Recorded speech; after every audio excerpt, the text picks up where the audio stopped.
Sir, former Vice President and Chief Scientist, TCS. It's a great pleasure to welcome the delegates from various organizations.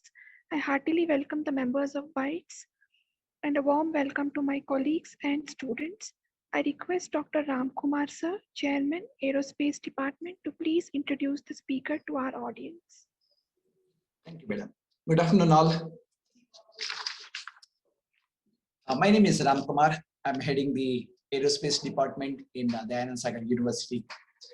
I'm really excited and pleased to introduce and welcome today's speaker, Mr. Narayan MJPL. Mr. Narayan holds a master's degree in computer science from Indian Institute of Science, Bangalore, India.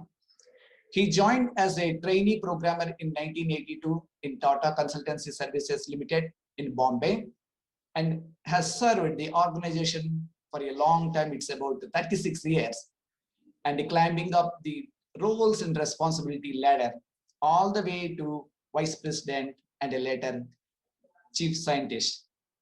He led software delivery for TCS from Bangalore to telecom major in US, Canada.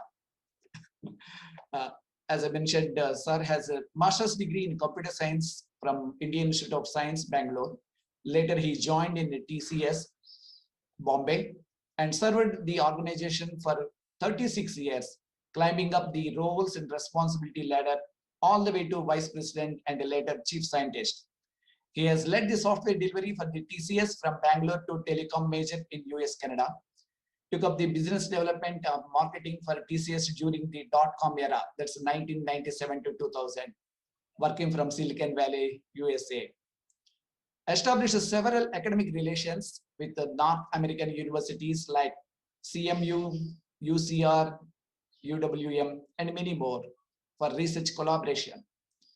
Research Systems Engineering Center in TCS at Hyderabad, giving the R&D focus to address the needs of business, IT consulting, competence development, software quality, and business value articulations. He published several research papers in international forums and patented several assets too.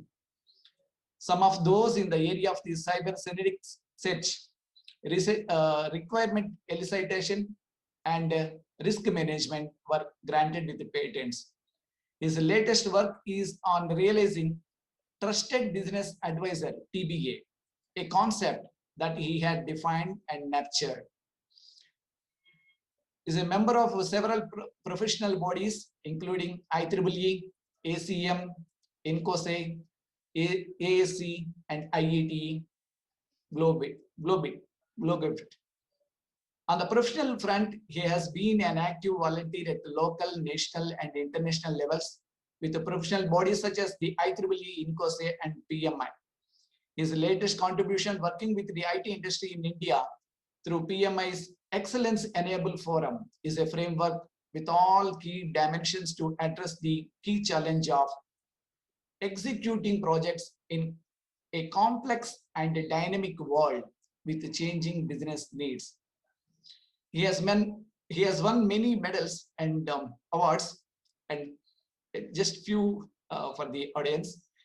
He recently won the IEEE Outstanding Volunteer Award in 2012 for R10, that's Asia specific. He received the 2020 Lifetime Achievement Award from IEEE Hyderabad section for his voluntary contribution. Acknowledging his work over the years, TCS has felicitated him for his outstanding and continuous contributions to TCS and the research and innovation community, and especially for being the key leader in services research space. Heartily welcome you, sir, once again. Yeah, thanks. Sorry, I missed all your nice things about me that you might have told. But basically, is it race against the machine or race along the machine is debatable always. Because you see that it is towards cooperating or towards fighting, against it actually. So it's a revolution that is taking place. And I will also explain these terms conceptually in system stage as I go along actually. And so the systems age is the age that we call now, which is because predominantly it is with artificial intelligence. A step away from the age that we have experienced because of the industrial revolution all these years. That is machine age actually.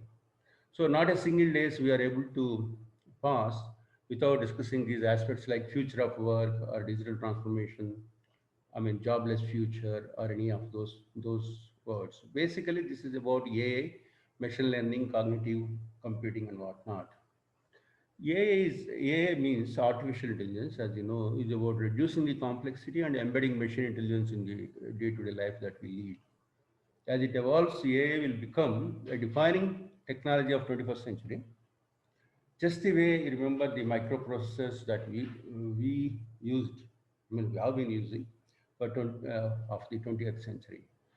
So automation makes our life easier, but it also robs us of certain abilities that we will talk about them as we go along. So the future is again uncertain as usual. So always there are changes, there are improvements, there are changes. That is the way the cycle goes on. With progress is there, right? So that is what we will experience with the current advent of technologies also. It is like an electric current, artificial intelligence, invisible and augmenting all every part of our life. In fact, 30 years from now, we'll wonder how we would have come this long without these telepathic digital assistants, actually. In fact, now also people of this generation will think that how is that you are using such a old telephones and things like that. They have their own, kind of doubts. The key is to ensure that the technologies we are building have the potential to benefit everyone, equally balance the risks and rewards, and minimize the dependence that technologies create. But first and foremost, we should be very part of the technologies that we are creating. First, we need to understand them and then improvise them, right? The world, with that kind of an understanding, we also have to have the new outlook of the world, okay, that we are living in. So that is very important. It is not enough if technology changes alone. With that, the worldview also have to change. In fact, it is these aspects that I am going to dwell on as I go along. By the way, my presentation may look like conceptual, but there are certain things practiced, but practicable also. For understanding sake, I took to certain level of abstractions so that people can just derive from their own experiences what is the deeper meaning in that actually. That is the way I structured the whole presentation. You can see that. So, so this is the world that we are living in, right? Our world is today is characterized by what? It's a science and technology are developing exponentially and impacting the society without corresponding adjustments in the behavior of in the behavior that we see. So the ideas are moving much ahead of the behavior. Actually, human environment is becoming increasingly turbulent and assuming the quality and character of a crisis. Age of planetary civilization, age of democracy. We need a way of or method to answer such questions as why and how did we transition to this current state, to be in this painful situation actually. We need a method to explain all that. So the current generations also, if you look at it, they have grown with this digital technologies. They expect the companies to anticipate their needs and provide instant, even personalized responses every touch point across every device. In fact, the other day I was told about a story that some person went near the television and touched it. So the idea is that the screen changes, right? So that is the expectations of the current generation because they have not seen anything that we have seen actually. So, but do you not agree that these are the kind of things that the world is leading, is highly characterized, right? The turbulent behavior, and we have to really identify which is the conflict, who are the parties to the conflict, the political drama that we keep seeing actually on Twitter and whatnot, right? These are some of the things, all facilitated by the great technologies. Then, before we get into the much deeper roots into this. And a simple thing like most of you are from IT background. So Alan Turing must be known to you that he's the guy who actually, on his name, there is a Turing test. It is to determine the extent of robots' growing ability to mimic the human behavior, actually. So, so person should be able to say by asking the same question, both a machine as well as human to be able to say which is which. Basically, the responses will come through maybe through text messages, but you should be able to say which is which. So that is from robots to humans actually. So the other way is they have the inverse Turing test is also is in place. It determines what extent humans are becoming the indistinguishable from the machines. So the right questions to ask here is that are robots are becoming more human, or should we not ask are humans are becoming more robotic, right? That behavior, the tendency is also there. You must be seeing people walking with a smartphone on, not noticing what is all around them, actually, right? In a way, it's a robotic behavior. So robots does the same. They are programmed to do that, actually. So I will introduce you two slides here. This one on system stage, the next one is on concept layers. So this is the one which talks about the generations of industrial industrial revolution. Fourth, ours is a fourth industrial revolution. World Economic Forum has put that actually the first industrial revolution is used water and steam power to mechanize the production actually. The second one is used the electrical power to create the mass production. The third one is actually is more of automation. It's automated production. This is the fourth industrial revolution that we are talking about. That's where we got all these things. In fact, I came to the stage of explaining this cyber-physical systems stage, which is the current fusion of technologies, blurring the difference, the lines between the physical, digital, and biological spheres, actually. By the way, this is a distinct phase away from the earlier three phases that we have seen in that. It has a velocity, scope, and systems impact. The main reason is the impact that it provides on systems as a whole, actually. That is the reason why it is a distinct one. We shall see what those kind of things are there as we go along, actually. The next slide, please.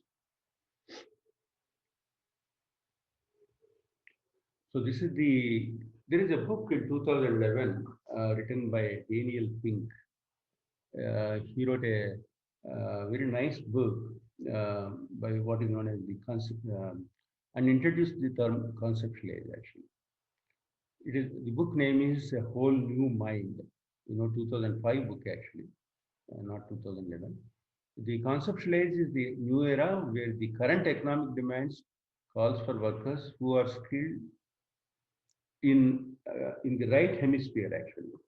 Typically, all of us engineers use a lot of left brain hemisphere because of the logic analysis and whatnot. But he introduced that idea of design, story, symphony, empathy, play, and meaning are the kind of things which are going to be very prominent in going ahead forward. Because these kind of skills generated out of these are much more in demand, having seen the left hemisphere and all. So these are high touch, uniquely human abilities that in the past eras, if people have just this, that it was even considered the hindrance for their work actually, for their success. Right. So this is the kind of thing that he was talking about in that book. So agricultural age, industrial age, information age, conceptual age, that we are all familiar with that. So this age differs from the past in that it refers people whose skill sets are different from those dominated by the left hemisphere of the brain, as I already mentioned to you. Conceptual age workers must be able to create artistic and emotional beauty, to detect patterns and opportunities, to craft a satisfying narrative, and to combine seemingly unrelated ideas into novel invention, to empathize, to understand the subtleties of human interaction, to find joy in oneself and elicit in others. So this is distinctly different. It is not just limited to the, he was thinking of United States as a nation has to develop these skills, but in fact, even we Indians also have the right brain hemisphere equally well and good at that. So, and that is the reason why, in fact, you can see that as we go along, we can see the concepts that have evolved in our own Vedic culture, with these kind of ideas. So the entire planet is getting connected now. It is more than 50 billions actually with the kind of devices that we have all over. In fact, every electric bulb, refrigerators to roads and clothing, everything is connected on the net actually. 50 billion plus, that is the kind of things that devices that we have. And with the Microsoft and some of these companies developing the APIs, you can see how the networking is getting done actually. So this is the technology trends which are fueling the revolution. This must be familiar to the mobility, the smartphone kind of thing.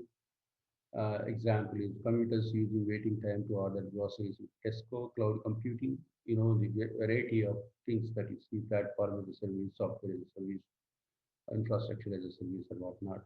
Social media built on technology 2.0, user-generated content, robotics, Internet of Things like smart parking, smart waste management, smart energy. These are some of the things. Big data, 3D printing, crowdsourcing. In fact, the crowdsourcing, you can see that whether the guys are paid or not, you get this information from the crowd actually and populate it. So Industry 4.0 is the buzz now. It is the current trend of automation and data exchange in manufacturing technologies. It includes cyber physical systems, the Internet of Things, and cloud computing. It creates what has been called smart factory. In fact, the customers can change their requirements on the fly. So this is the chart which shows some important things with regard to the extent of automation possible in any industry, right? So McKinsey has provided support. So occupations retailing, for example, involve activities such as collecting or processing data, interacting with customers. So what we are trying to say here is that they take typically any occupation, right? First of all, you have to study what are the activities. Typically, retail industry, they studied and found out there are three very, those are the things, different kind of segments of things that they came across. And they studied further as to how much of the human effort is there in all of this, actually. So there are variety of various reasons, various factors need to be considered for to decide the automation potential. First and foremost is the technical feasibility is necessary precondition for automation. The second one is the cost of developing the hardware and software. Third one is the cost of labor, right? The fourth one is to consider the benefits beyond the labor substitution. Fifth one is the regulatory and social acceptance issues, right? You may put a nurse, right, robo, but it may not still give the result unless the human things are attending actually. The potential for automation to take hold in a sector or occupation reflects the subtle interplay between all these factors that I mentioned to you. So also, in fact, there were things. There's always a debate that you said about job losses and all those things, right? It's actually not job losses. Maybe disruption of the current jobs, and again induction into new kind of jobs. Actually.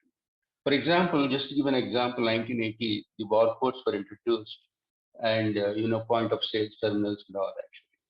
So they thought that they will save a lot of clerks who are working at the shops. That is true; they were able to save.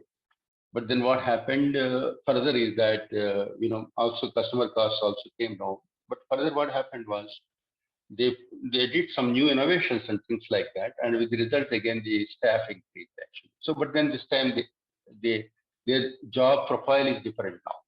So the existing jobs are not going to exist the way they are there. They are going to be together different actually. In fact, there is an employment rise because of this introduction of barcodes and all, roughly about 2% from 1982 to 2013 as per the statistics actually.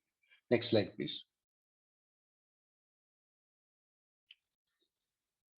Are you able to move? Yeah, that's correct. So technological revolution, the dark side of it. Jobs, as we know, will disappear.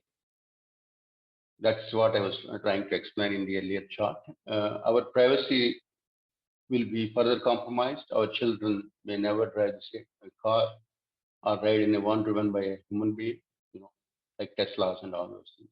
We have to worry about biological terrorism and killer drones. Our DNA sequence or fingerprints can get stolen.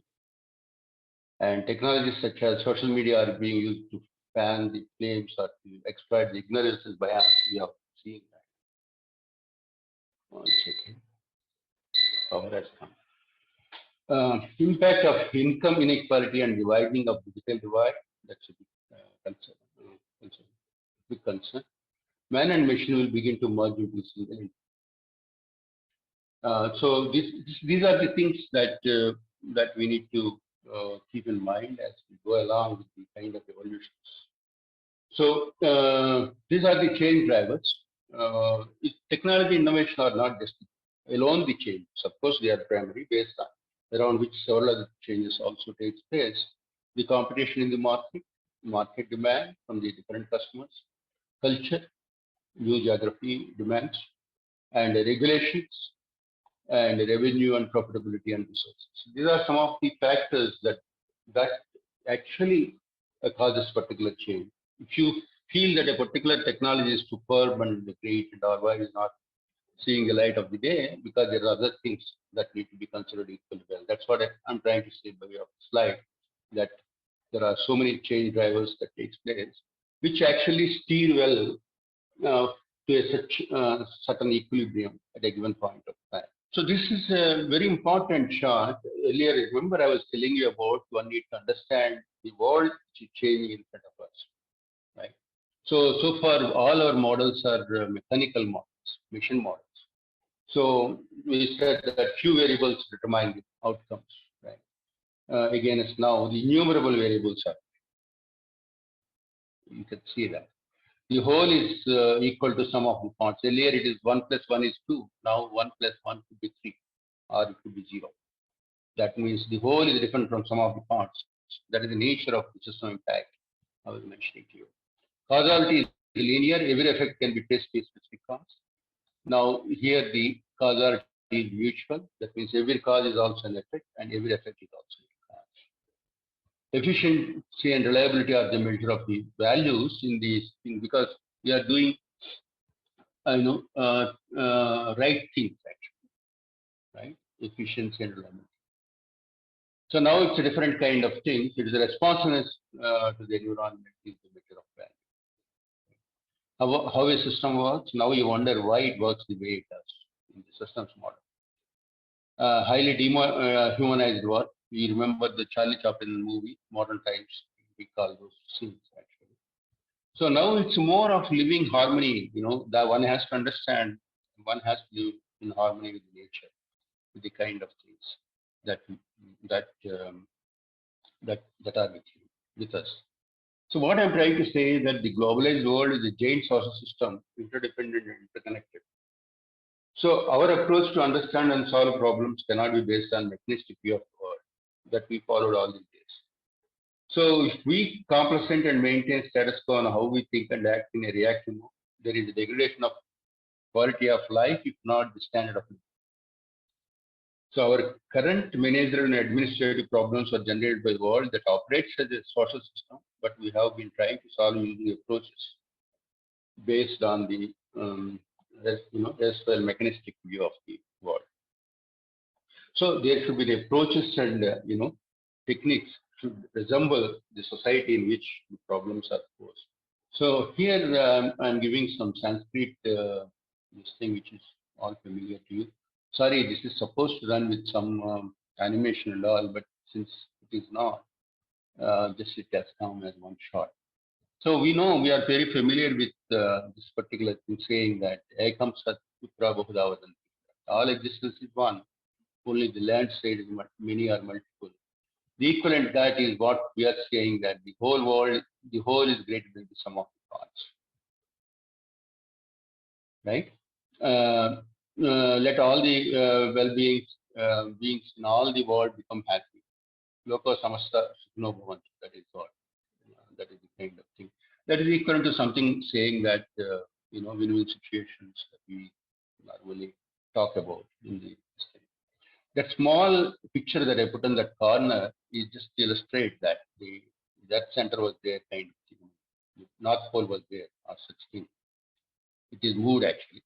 Because this is because see, nature is how it's trying to cope up with the kind of changes that it is subjected to. Nature's homeostatic system has been disturbed by tsunami, global warming, and that whatnot we are seeing. So even if it requires for it to change the speed or rotate the axis a little bit, which is not noticeable by you, to re-establish the feedback system, nature will not hesitate. It just simply does it.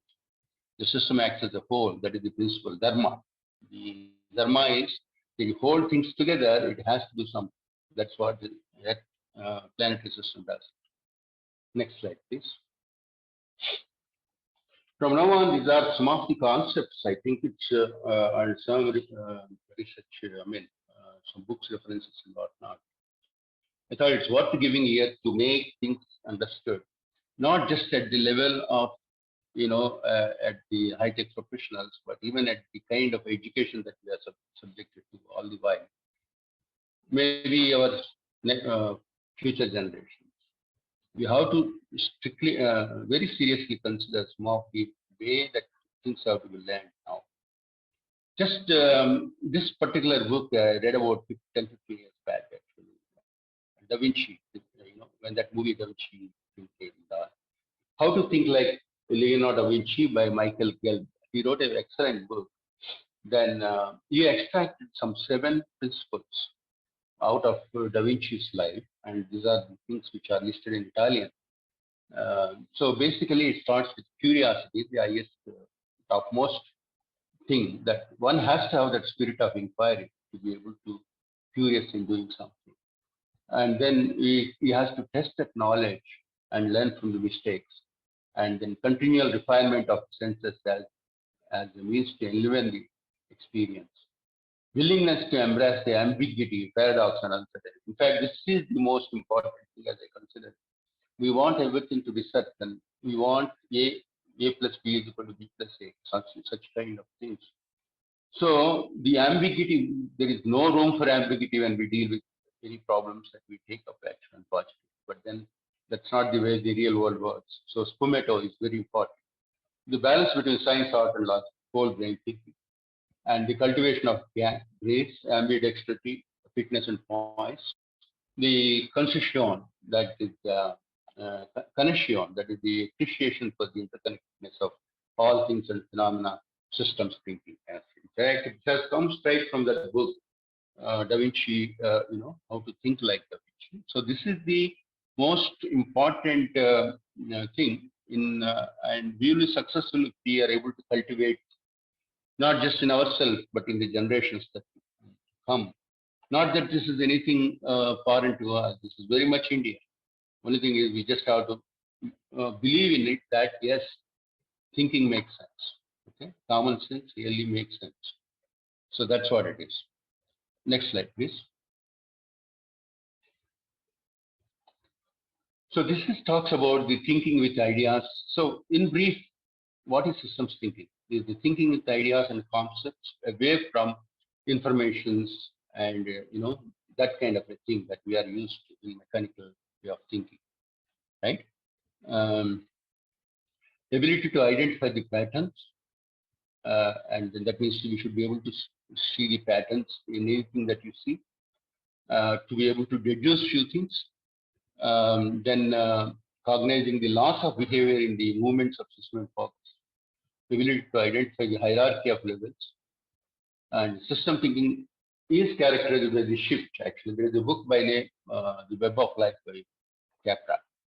So the shift is from more of quality way of looking things, from substance to patterns and objects to relationship, and from parts to the whole, and from structure to the process, from complete description to live with approximate description in order to address the organization skills, in typically in organization setting.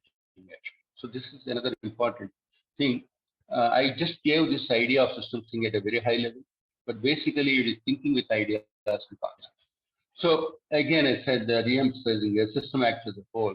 There could be several things that are happening around, right? It could be multi-dimensional.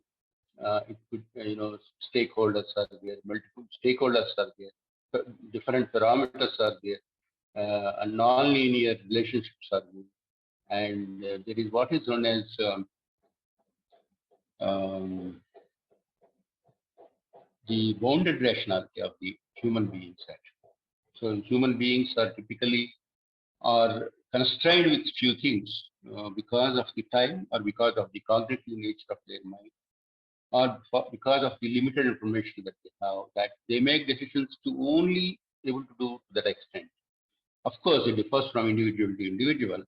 It is about these things only. The things are so complex. You don't have everybody thinking the same way. That's why solution A will not be able to solution B by another person. Right? So all this is making us to in a kind of a confluence where the whole thing is getting accommodated system on the whole with all its feedback loops and things like that. So there's just one point, even if individual wants to make rational choices in the earlier slide, he can't do that because of that bounded rationality. He makes just enough choices by name. It is called satisficing. So it is basically optimizing actually in complex situations. So the choices that he would make, he just, with the kind of constraints that he's facing, he makes a satisfying, decisions actually. So this is a slide which I thought is important to explain the next slide actually. In fact, this has got some animation again, which I am not able to show you. But basically, those of you are familiar with Johari windows appreciate this actually.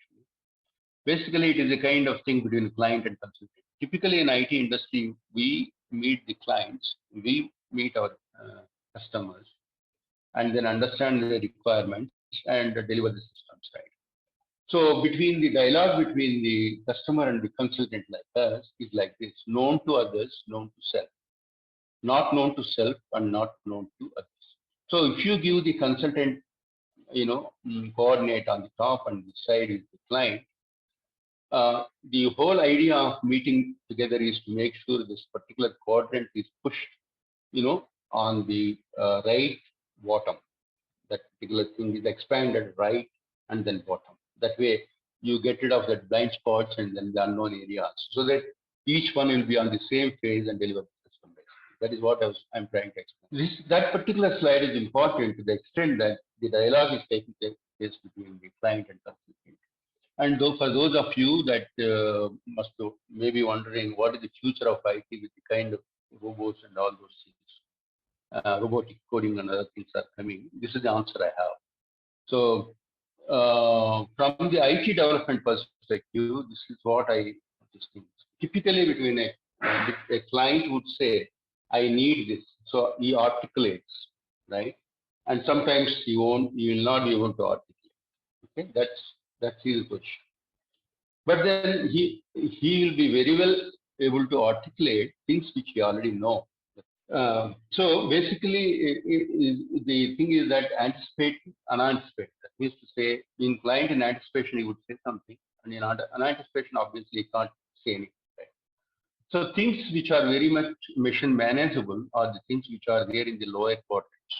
That means the client will be able to articulate or unarticulate, but pretty much anticipated, we will be able to provide the services.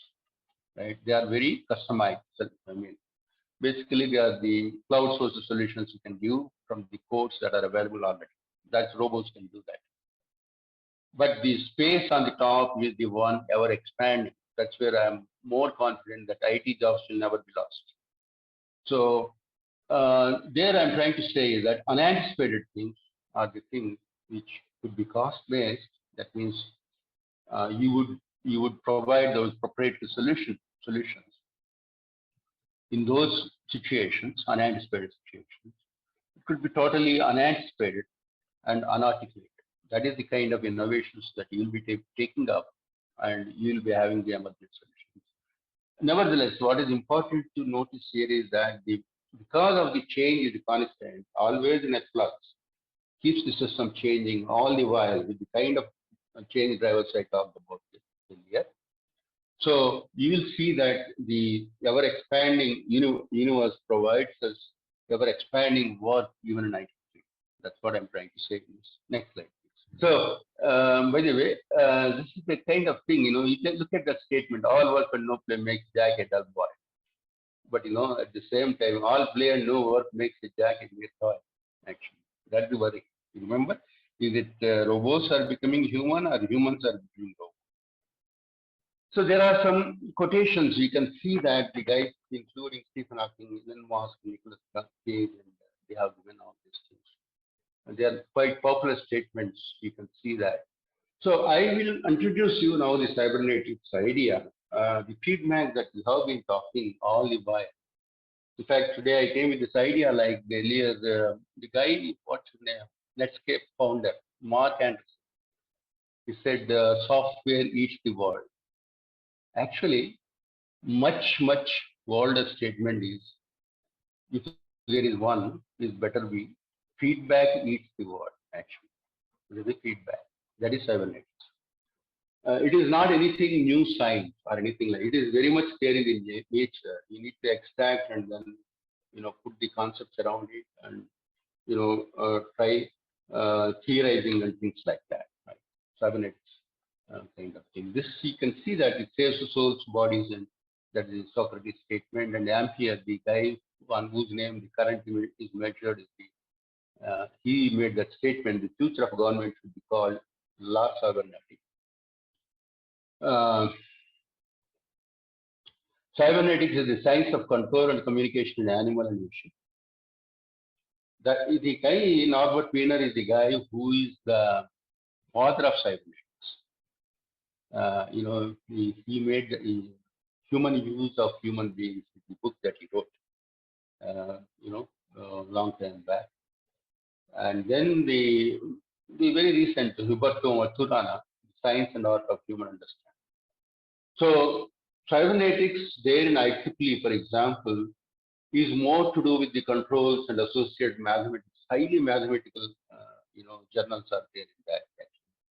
But the one here, I just want to make one statement here. The one which TCS strongly adopted is cybernetics is for consulting. We use the cybernetics and systems ideas in consulting, in management consulting. Though that is the kind of thing. So that's where I said you have to shift away from looking the world in quantities to qualities, in structure to patterns, things of that. So this man was asked in 1964, is there any danger that machines will someday get an upper hand over men? He said, yes, of course, if we are likely, we'll get to that point. That was in 1964. Is there a tendency to overemphasize the use of computers? Then he said there is a worship of gadgetry, which is much more predominant now, right? Basically, what this message here is that, the way we want to go is very much foreign on us, which direction we want to go. So this is the kind of study done by research paper produced by this Russian scientist Anton, and they are also very good in cybernetics. And they have actually projected, looking at the kind of developments that took place in the last 50 years of last century and the early part of the century. They predicted that how the development takes place for the next 50 years, possibly extending up to 100 years. Okay. What is important? So we are seeing that the scientific advancement, we are seeing the innovation, modernization, we are seeing, the kind of technologies that are coming. But what important they said about MBN Rec. This is MBN Rec is the kind of abbreviation for medico, biology, nano, robo, information, and cognitive technologies. Basically, it starts with the medicine developments in medicine and a final combination of all these technologies leading into something which may even change the biological nature of the human. Okay, those were the kind of predictions that were made by these scientists. Going over 2030 onwards, kind of thing. And no wonder the kind of situations that we are all in, the kind of things you can imagine any kind of breakthroughs that will take place in the next couple of years itself. Because you see the way how the technologies have put to use the Zoom or anything that is around, particularly during this pandemic from the last year. Nobody thought that people can work from home actually. And companies are finding it's better they work from home. This was not the case earlier. So you can see if you work from home means you are not working. That was the idea earlier. So basically the ethical questions also we need to address. So how do we build ethical principles in the machines? How do we let them learn those things? We build the machines to show empathy beyond the point. So these are some of the things. Do you punish the machine? How do you monitor? With the kind of devices that are floating around here, let us say some guests are there at your home, and you can switch on the this Amazon that one Alexa, for example. Do you tell your guests that okay, Alexa is really low? Just for courtesy, I'm saying. Do you tell them? So there is a privacy thing, etiquette that has developed now. That's where I said the technology is developing so fast, the human behavior is not changing that well. So this is the slide which I actually encourage because a lot of IT people in this call, I think, and also teachers. So this is very important that the IEEE is working in a group called Ethically Aligned Design. They have released version 2 also. Next one they will release the book and all. There are several standards also they are doing. Basically the idea is that how do you bring the ethical considerations in the design of AI-based systems, autonomous systems. There are various sections here, 8 in that. In the version 2, there are 13 also. And pretty much a lot of companies for India, I'm the only guy who was there for initial listing and all. I don't find any name other than the Indians never got. So this is something which is free for everybody. Everybody can contribute in this. It is very important when such forum is there. It's very important for us Indians because see this is going to influence the culture going forward. The way you put things in the systems is better way your culture. The way you want to do things, not somebody else want to do this. Even today also, when any advertisement I see that, I always get some Western advertisements with Indian text. That is the kind of influence we are experiencing. Please, here, when such a forum is there, jump in. India is number 2 of the United States in terms of IEEE population. I think we are not making this up that well. So how do we shape the future? Algorithm transparency is vital. We already know.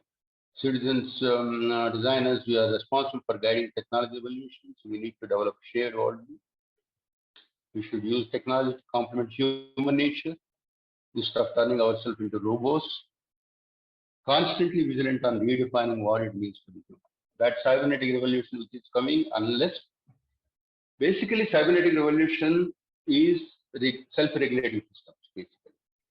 For self-regulations, precondition is information. That is already in place with so much devices. Self-regulation systems will work with such a kind of information. And then, it's a kind of thing, they try to make the economies of scale in terms of conserving energy, conserving resources and whatnot. It's good. I'm not saying it is good that with the increased population that we are experiencing, the kind of cybernetic revolution that is coming is going to make sure that everybody is winning, right? But then we should be very much vigilant. Anyway, I gave another reference here, Vivek on the side of the head. I request all of you to read that book. It's a 1970 book. Silicon Valley started with this kind of understanding. That's one of the best book I read from World Stock that I received in one of the World Bookstall in Silicon Valley. I don't want to elaborate on this.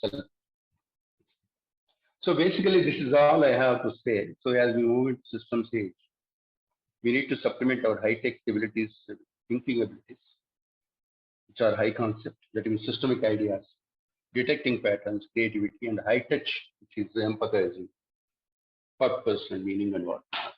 So basically, the high value is another thing that can be also considered.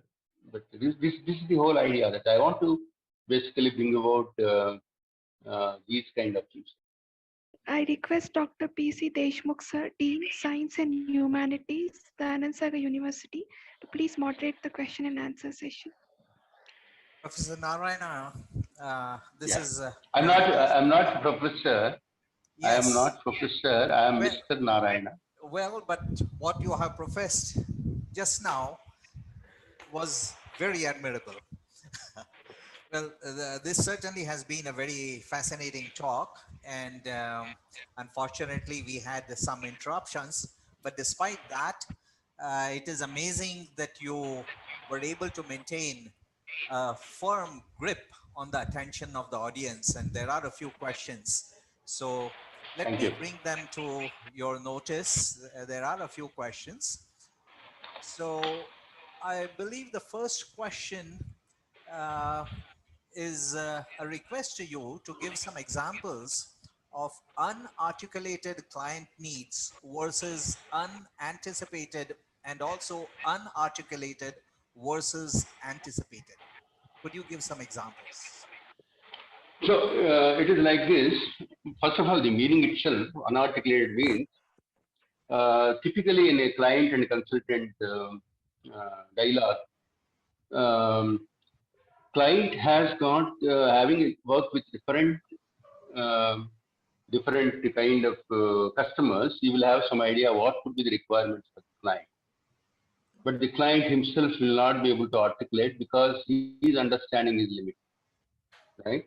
He has only present and current problem, but he doesn't see the big picture. Whereas the consultant will be able to see, that further requirements. So he would say that, unarticulated in the sense that basically he would provide that idea of innovation kind of thing. So you will extend the scope of what the client is saying by justifying him that this is as well required because this is what the experience of the other people. So there could be examples, could be this thing. That is the way the whole systems are being developed. Not that on the day one, the client sits and writes all the requirements he has. We won't do that. That's why there is a famous term, Arvind will recall that, scope creep. Scope creeps because the client will hear from somebody else, okay, I have not articulated here requirement. No, that is what. Anticipated or unanticipated is something like that.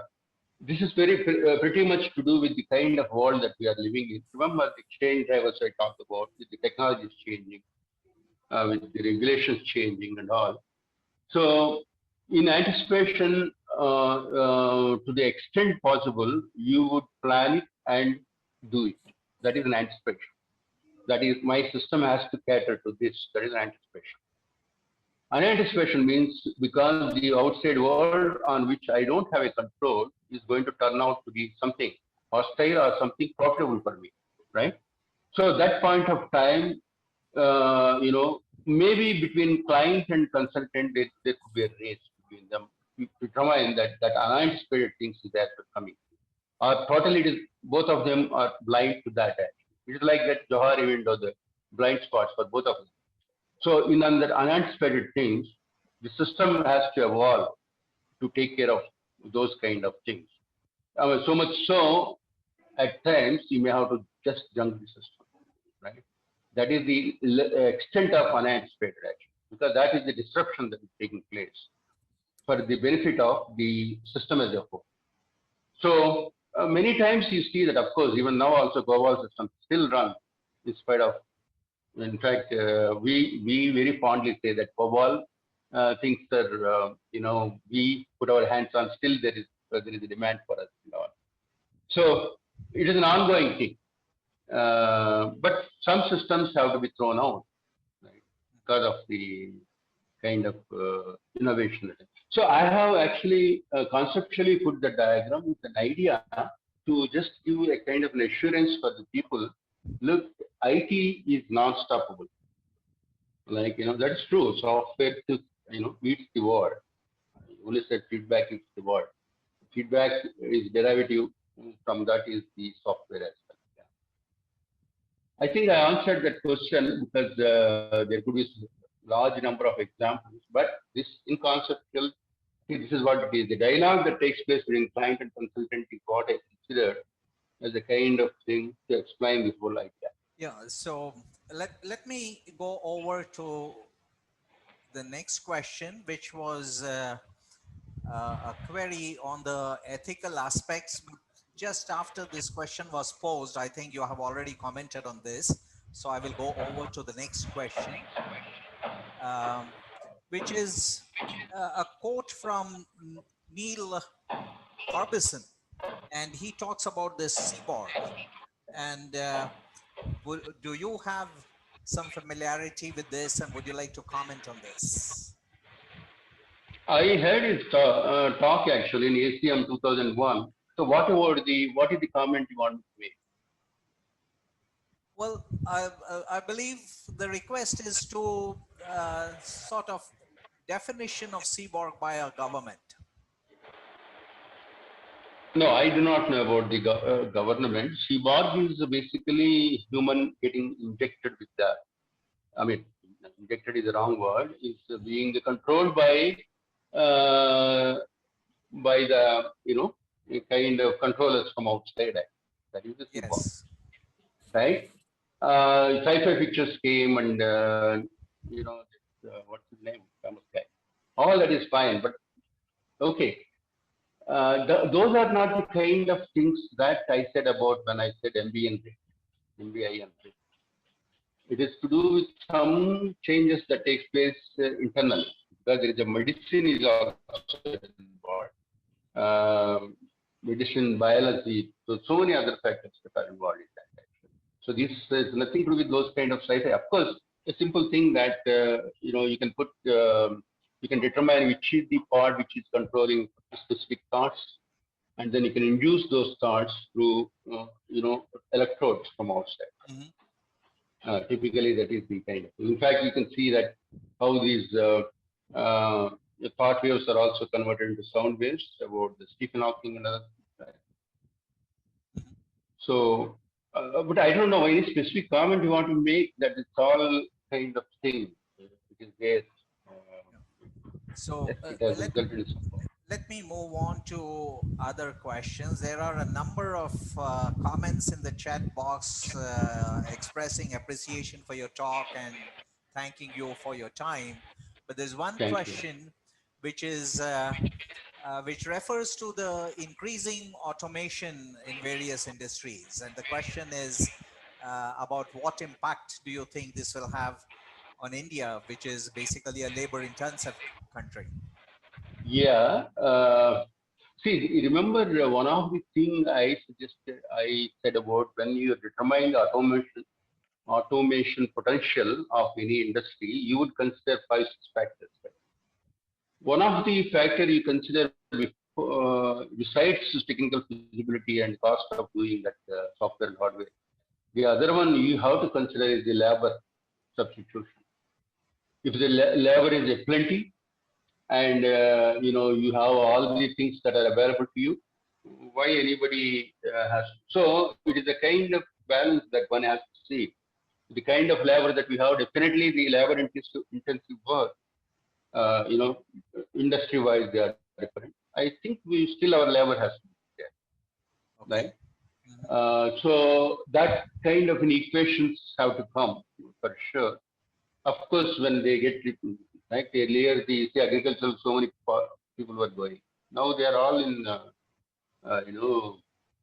towns and cities and all. They are finding the work in construction, but they are also automation companies. They have to find it differently. So it's all cost equations, end of the day. Yes. Even as we are talking, words of appreciation for your talk and thanks to you are pouring in from the audience. I might want to bring up one question here. There is this thing called as the Fermi's paradox, considering the possibility of having extraterrestrial life, and the Mhm. paradox is that, okay, what is the reason that we have not been contacted as yet? And Mhm. one possible answer for that, which is promoted by Harvard astronomer Professor Loeb, and he proposes that we may not have been contacted because civilizations tend to develop technology which eventually destroys them soon enough. And do you see that danger coming and hitting us? Sorry, last part I did not. Last but one part I did not. Well, Technologist the destruction. uh, Professor Loeb's answer to Fermi's paradox is Mhm. that as civilizations anywhere in the outer space, if they developed Mhm. at all, then they may have destroyed themselves by producing more and more technology, by advancing technology. And Mhm. my question is, are we heading in that direction? Okay, that's where I said. Okay, there is a lot of fictional stories also. I used to read when I was in BMS college and later on in Institute of Science. The Eric Van Daniken, I don't know whether you saw the German author. He wrote several books like Chariots of God and whatnot. And all those wonderful things he used to discuss in those books. Actually, extraterrestrial visiting India and all those. It reminded me of that suddenly when you said. But basically, those are the cautionary things that we have to be aware that that we should not become dull by getting everything get rid of from our thing. Also, we have to be constantly vigilant whether we maintain that human nature. That's the reason why this high touch, besides high touch and high concepts are introduced. The whole idea is to see that we are not deviating from the human nature. So as long as we maintain that, I think we are pretty much good shape. In fact, that's what even Norbert Wiener also talked about. 1968, actually, that interview was taking place.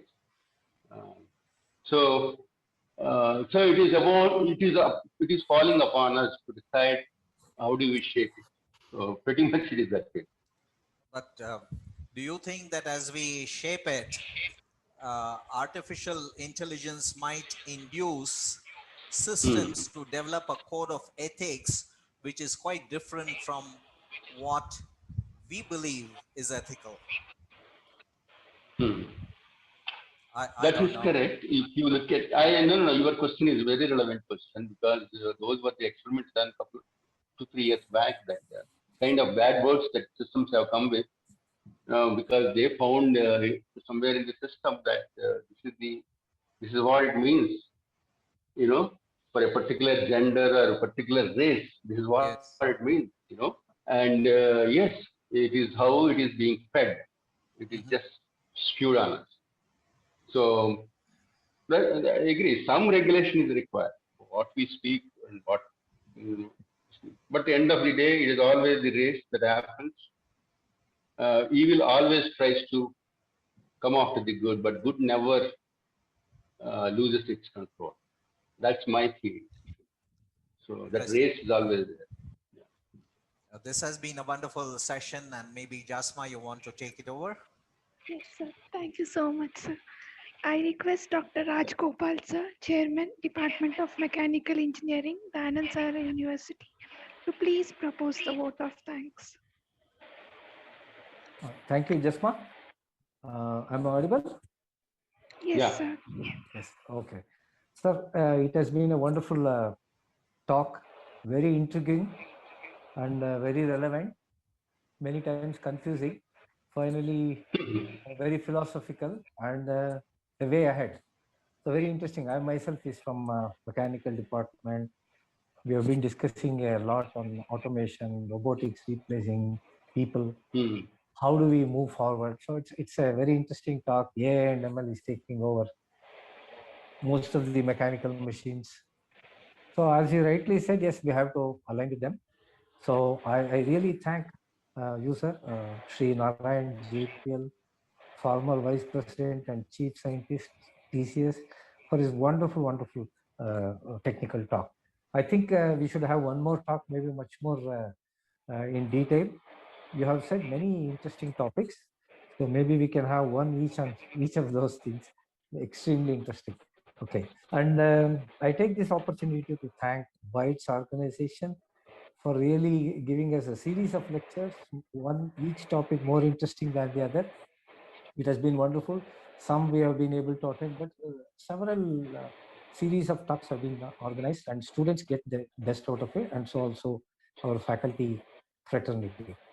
So I take this opportunity again to thank our beloved Vice Chancellor, Dr. Balasubramanian Murthy, and who is also the chairman of Bytes, who has been very meticulous, constantly in touch with the faculty and urging us to share with students. In fact, he has professed us and told, let these students submit the reflection notes on these lectures, the current topics, the current technology areas. We have also been able to introduce these things as special topics in most of the departments, and students have started liking it. So it's a right direction, I suppose. So these guest talks have been wonderful in shaping our future. So thank you very much once again, Narayan sir. And I thank you also very much. yeah, thank you, sir. So some more thanks. It's my pleasure to thank Arvind Srinivas. Mr. Sri Narayan said he's my close friend, and Arvind Srinivas is professor in mechanical department. So I take special time to thank him for making this contribution for organizing this. Okay, and also our dean, sir, Dr. Srinivas.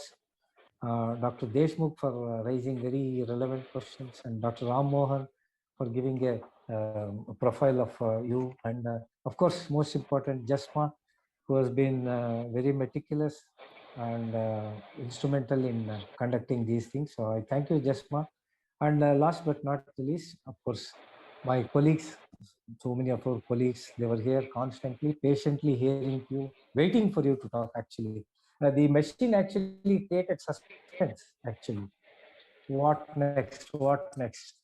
And of course, as Professor Deshmukh said, you were really unperturbed in spite of these problems created by the machine. And you proved that man is superior to machine. Okay. And last, and once again, I thank all the students who have been patient to be here all through the time. Okay. So, and I wish that you can choose many of these areas as your projects. So it has really contributed. So once again, thank everyone for making this such a pleasant experience. Thank you so much. Thank you. Thank you, Jasma. Yeah. Thank you.